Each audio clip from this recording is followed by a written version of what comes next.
Mwami Yesu nashimwe. Nitwa Mukandengo Laurence, ndubatse, mfite umuryango, mfite abana 6. Ndi umukristo wa ADEPR Gatenga. Aho niho nakiriye umwami Yesu n'umukiza wanjye. Niho nkorera umurimo w'Imana mu ivugabutumwa, mu butumwa bwiza bw'ijambo ry'Imana. Reka rero dusenge. Mana Data wa twese mwiza, izina ryawe ryubahwe, ubwami bwawe buze, ibyo ushaka bibeho mu isi nk'uko bibaho mu ijuru. Utegeke byose bikumvire Mana. Turagushimiye kuko ugira neza, urinda abantu bawe, kandi wabahaye umwana wawe Yesu Kristo ngo aturinde kurimbuka. Kandi tugushimiye umwuka wera w'Imana nk'umufasha waduhaye ngo adufashe. Reka nyakubahwa Imana murengezi, ijambo ryawe ryamamare mu mitima y'abera, kandi ijambo ryawe rihindure abantu bawe, ribahindurire mu kumenya no kwakira umwami Yesu Kristo, kugira ngo mwami ibyo ushaka n'ibyo ushima aba ari byo bizajya bikoreka muri twebwe. Mu izina ryawe ryera Yesu Kristo urakoze, amen. Nk'uko natangiye mbibwira, tuje kugira ngo tuganire ku mbaraga z'ubugingo. Iyi channel yacu yitwa Imbaraga z'ubugingo. Ubugingo Kristo yarabuduhaye, yarabutwemereye, ariko nagize ihishurirwa nsanga hakenewe imbaraga zirinda ubwo bugingo kugira ngo Kristo azagaruke asange tukibufite. Kuko iyo umuntu yamajije kwakira umwami Yesu n'umukiza we, abahawe ubugingo bushya, abahinduwe icyaremwe gishya. Ariko uko agenda atumva ijambo ry'Imana, uko agenda ahura n'ibizazane muri iyi nzira, agenda atakaza bwa bugingo. Umukristo rero w'ukuri uri mu nzira z'igisiyoni akeneye imbaraga z'ubugingo. Niyo mpamvu rero iyi channel yacu twahisemo kuyita Imbaraga z'ubugingo.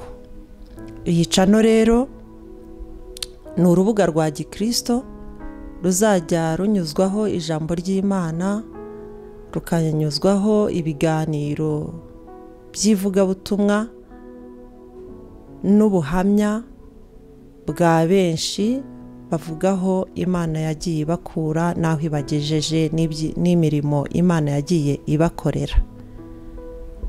Ubwo rero tukaba twifuza yuko rwose dukwiriye kugwiza imbaraga. Ibyo turabisanga muri Petero wa 2, mu rwandiko rwa 2 rwa Petero, igice cya 1 umurongo wa 3. Ho twahasoma haravuga ngo kuko imbaraga z'ubumana bwayo zatugabiye ibintu byose bizana ubugingo no kubaha Imana, tubiheshejwe no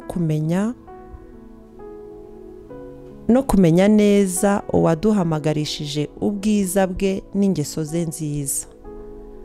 Murumva ko rero aha hantu kuri uyu murongo havuga ko kuko imbaraga z'ubumana bwazo, imbaraga z'ubumana nizo zatuzaniye kumenya neza ubugingo buhoraho.